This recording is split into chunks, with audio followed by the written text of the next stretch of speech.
Hi,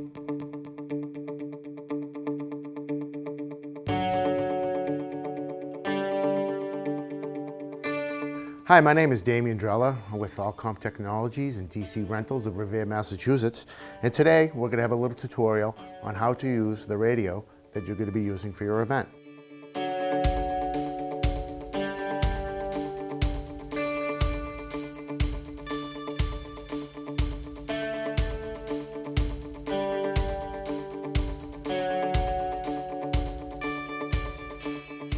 The main components of the radio are the antenna, the battery, and the main body of the radio. The antenna screws in and out the top of the radio with ease. When assembling the antenna, you should be very careful not to cross-thread the threads when screwing it back into the radio.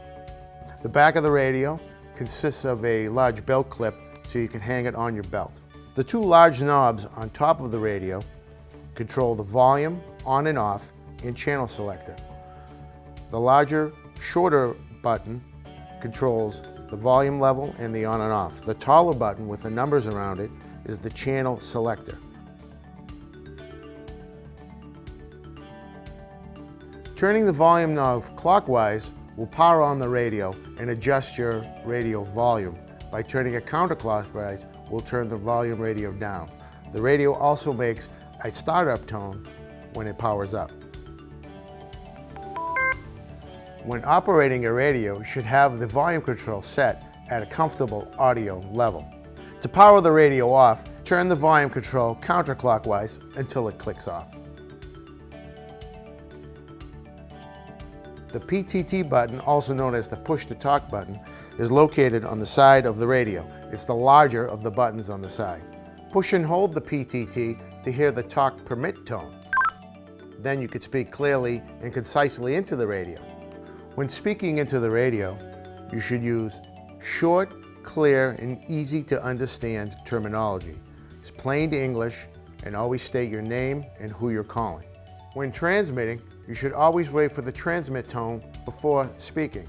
You should always call the person's name that you're calling twice before you say your message. Michael, this is Damian, come in, over. In the unlikely event of an emergency, you should state that there is an emergency. Give your name and your location, preferably twice. Emergency, this is Damian. I have an emergency situation in the lobby of the building. Again, this is Damian. I have an emergency situation in the lobby of the building. Do not respond if you aren't sure the call is for you. Wait until you hear your call sign to respond. Perform radio checks to ensure your radio is in good working condition. Ensure the battery is charged and powered on. Keep the volume high enough to be able to hear calls. Regularly make radio checks to make sure everything is working and that you are still in range to receive signals. Think before you speak. Decide what you are going to say and to whom it is meant for. Make sure your conversation is concise, precise, and clear as possible. Avoid long and complicated sentences. If your message is long, divide it into separate, shorter messages. Do not use abbreviations unless they are well understood by your group. Calling format. Hey you, this is me. Don't interrupt. If you hear other people talking, wait until their conversation is finished unless it is an emergency. If it is an emergency, inform the other parties that you have an urgent emergency message. Never transmit sensitive, confidential, or personal information. Unless you are certain your conversations are secure with the proper level of encryption for the level of sensitivity, assume your conversation can be heard by others. When changing the channel, you simply turn the channel selector knob to the desired channel.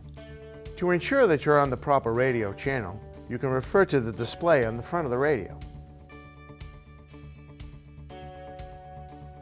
In order to remove the battery, there is a battery latch on the bottom of the radio. By pushing on the latch, the radio and battery will separate. You should expect 6 to 8 hours of battery life on a fully charged battery. If you hear this tone, that is indicating a low battery. In the event that you're having problems with your radio, there are some simple steps to troubleshoot. When troubleshooting any issues with your radio, you should always make sure that the radio is on and your volume is up. Always hold the radio vertical and upright. When speaking from inside a vehicle, if possible, you should have the window down. In the event that your radio receives feedback, you should adjust your volume level or put more distance between you and other radios. If you need further assistance, you can always call us at our 1-800 number that's engraved on every radio, 1-800-257-2333. Your radio may be programmed with more than one zone. A zone is a grouping of channels. When changing zones, press the P1 button, directional arrow, and then acknowledge with the OK button the zone you desire. On the right-hand side of the radio, opposite the push-to-talk button, is an accessory port. This is where you would connect your speaker microphone, your headset, or your surveillance kit. You may have some accessories also that go along with your radio. These could include speaker microphone, surveillance kit, or headset. When you properly connect your accessory to the radio, you will hear this tone through the said accessory. This is the talk permit tone. You can begin speaking after you receive this tone. If you hear this signal, you're either out of range of the repeater or try your transmission again. When powering your radio up, you should hear this tone.